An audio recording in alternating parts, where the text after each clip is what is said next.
Saudara yang terkasih dalam Tuhan, kembali lagi dalam renungan tekad, temukan kebenaran Allah yang dahsyat. Mari saudara-saudara kita bersatu di dalam doa. Bapa kami yang bertata dalam kerajaan surga, sebelum kami memulai saat teduh ini, kami mau menyerahkan seluruh diri kami ke dalam tangan-Mu. Biarlah segala pikiran yang penuh, hati kami yang lelah, ataupun jiwa kami yang haus, kami datang kepadamu Tuhan. Kami percaya hanya di dekat-Mu, kami menemukan kelegaan, kami menemukan arah, dan kami menemukan kekuatan yang baru untuk menjalani hari-hari kami. Biarlah Roh Kudus menuntun setiap renungan kami hari ini. Saat ini kami ingin membaca dan mendengar firman-Mu. Berilah kami pengertian Tuhan. Saat kami berdoa, berilah kami kejujuran hati. Dan saat kami diam, berilah kami kepekaan untuk merasakan hadirat-Mu. Jangan biarkan kami hanya lewat begitu saja, tetapi izinkan kami sungguh disentuh dan diubahkan oleh kasih-Mu. Di dalam nama Tuhan Yesus kami berdoa.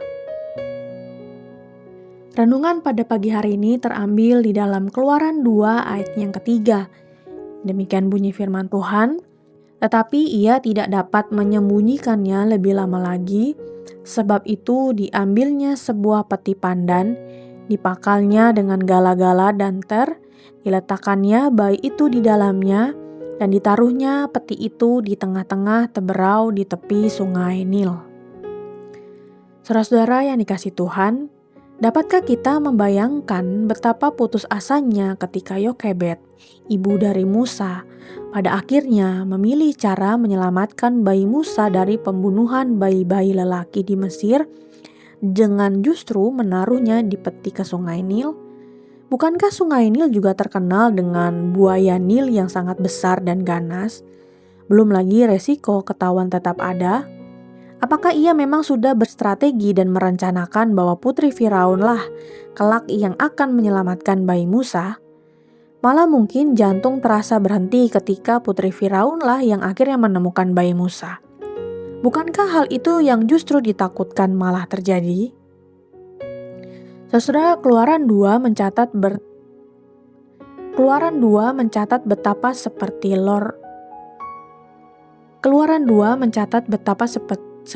roller coasternya kehidupan Musa dari bayi budak jadi anggota kerajaan Mesir hidup di istana, tetapi kemudian harus jadi pelarian ke tanah Midian.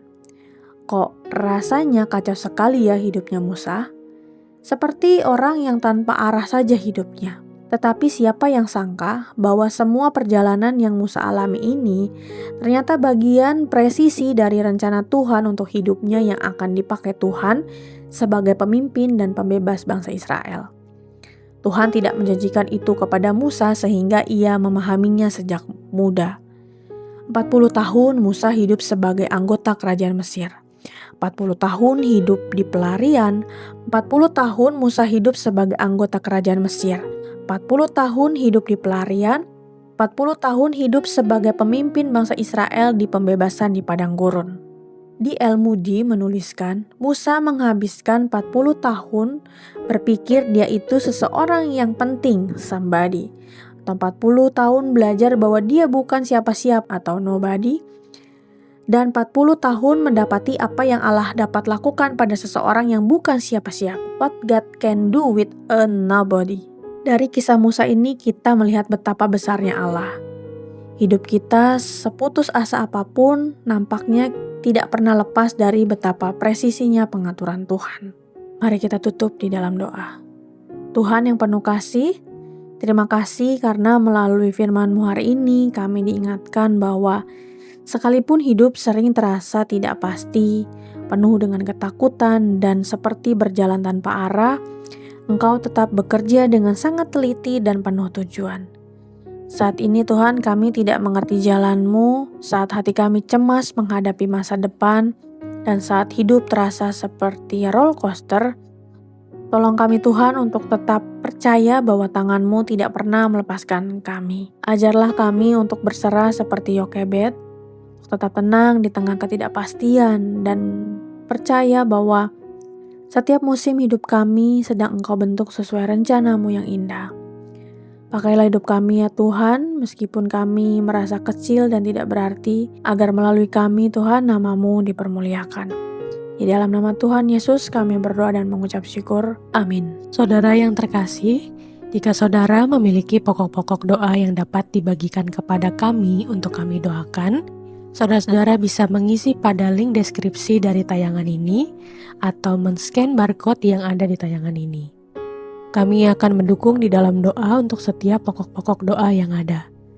Dan jika saudara-saudara diberkati melalui kebenaran firman Tuhan hari ini, silahkan bisa dibagikan tayangan ini kepada siapapun yang saudara rindu untuk mendengarkannya.